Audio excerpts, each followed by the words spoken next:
I don't really know much. They just called us, telling us know that ICE was here, and I came. I saw him, but they haven't let me speak to him or nothing. I asked for a card, for their number, nothing. They haven't told me nothing. He's an undocumented person, but let me tell you that he does more to the country, more taxpayer, more profit to the country. He has not committed a single crime compared to those felons that are out there still released by a bond. And this man, he has not committed a single thing, still has given a lot to the country, and is still targeted for some reason. Very shocking scene for many people, not just those loved ones who did not know what was going on inside with their relatives, but also for business folks out here who have been doing business for many, many years, including with this particular business owner, and have said that they've never had any problems. They know the folks that work inside here. As we bring you back live, we're showing you the back entrance. This is where we saw vans moving through what appeared to be people inside and taking them to an undisclosed location. It's not clear where they were headed, but again, as you see behind me, everything is much calmer than it was just a couple of hours ago. We're live downtown. Lolita Lopez, NBC4 News. All right, Lolita, thank you very much for that. And we just heard from LA Mayor Karen Bass. Here's what she had to say about today's events. Reaction is outrage. Outrage that this has happened. Of course, what happened here, I think, was probably the worst. There were a number of locations where ICE raided today. And, you know, to me, when these things happen, it sows a sense of terror in the community. It's bad enough that it happened at this location, but the way this goes and spreads throughout the community, then people are not sure where they're safe. Now, we saw the LAPD. She can't even find and locate the people that destroyed Los Angeles, which, if we just being honest, they looked very similar to a lot of those people that was protesting. I can't say that that's who it was, but I'm just saying, you know, just a few days ago, I did a report about how they had these underground, open but underground parties that was happening on Los Angeles rooftops. And when all of these people got out, they then went out and spray painted all of the businesses. They spray painted all of the streets, the street cars. They destroyed all of the residents' cars in the neighborhoods. And it was over 1,000 people. Guess how many people got arrested as a result of that? Zero. Zero. The Los Angeles Police Department is handcuffed. They can't even do anything to criminals. And we're not even going to mention California. We're not even going to mention the craziest governor in the United States of America. It's chaos in California. So as we continue to see this woman pivot, and, you know, she obviously managed the disaster from the fires, the wildfires, absolutely horrible. So many people get thrown under the bus as a result of dealing with her.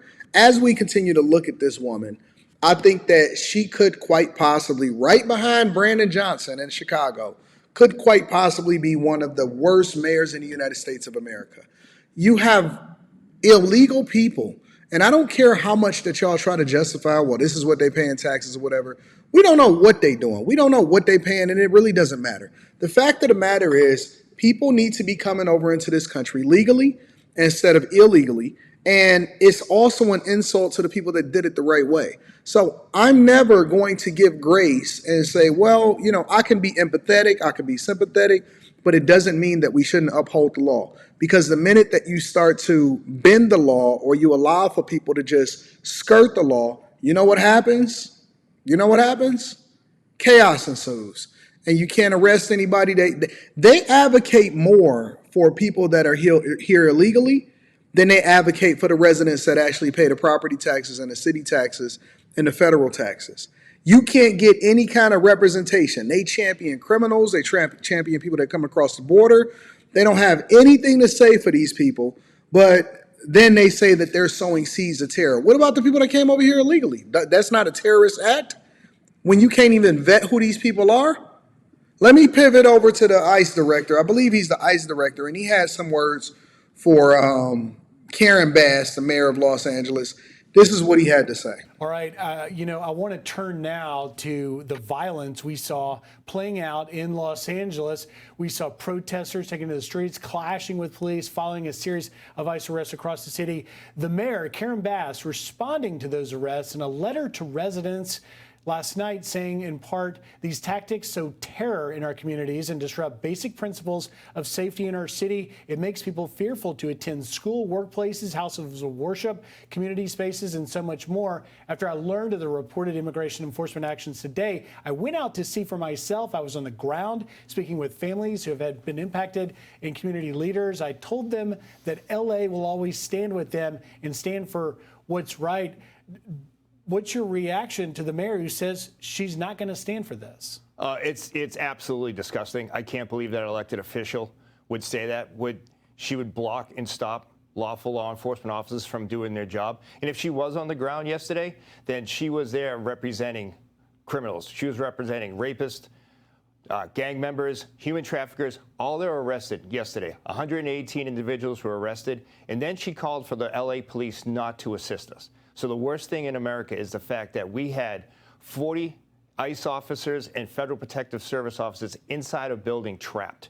So we're in a major U.S. city, and we have law enforcement officers trapped, surrounded by over 1,000 protesters, and the LAPD would not respond to help those officers in their time of need. Over 2 hours it took for them to come get there. And Mayor Bass blocked those law enforcement officers from coming and helping my officers and agents. It's absolutely disgusting and shouldn't happen in the United States. And it comes on the heels, Director Lyons, of the San Diego City Councilman, Sean Elo Rivera, putting terrorists across a picture of some of your officers carrying out a raid, saying that the public should, quote, fight back. Are we headed on a dangerous trajectory here? 100%. I think we are. And it's this rhetoric of elected officials that are putting ICE officers and agents in danger every day. Secretary Noem has made it clear she was not going to stand for this. The president's administration is not going to stand for this. If you make threats against ICE officers or other federal law enforcement officers, you will be held accountable. Whether you're an elected official or you're someone on the street, if you have a criminal act and you threaten law enforcement officers, then we will take action against you. You've also now got calls from everybody from Boston's Mayor Michelle Wu to now the House Minority Leader Hakeem Jeffries calling for unmasking, essentially doxing your agents and officers. Here's a little bit of what Jeffries had to say. Listen here. Every single ICE agent who's engaged in this aggressive overreach and are trying to hide their identities from the American people will be unsuccessful in doing that. This is America. This is not the Soviet Union. And every single one of them, no matter what it takes, no matter how long it takes, will of course be identified. What does that do to your That's insane. This is absolutely, I can't believe what I'm hearing from actual elected officials. officers and agents? Well, that makes them afraid for themselves and their family. So ICE agents wouldn't have to wear masks if rhetoric that calls for them to be doxxed isn't out there.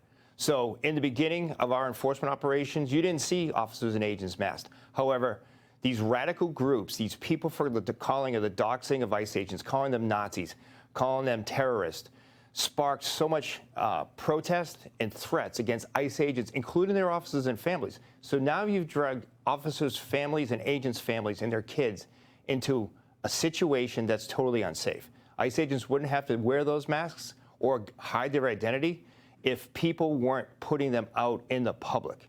And I can speak from experience. It happened to me in the last administration, and my family had to deal with protesters showing up at 3 o'clock in the morning, mass protesters from Antifa that came from another state to travel all the way to my house and terrorize my family. So I know exactly what the men and women of ICE go through every day, and it's dangerous. What is it? Y'all let me know what y'all think inside of the comments. Make sure you tap into the Patreon link is in the description. Teach Henley, 40% off your first order, 20% off for life. This is crazy that they are willing to put the lives in danger of those that are actually serving America and protecting it from people that's outside that's not supposed to be here. I love you. I appreciate you. I'm going to holler at you guys later. Peace.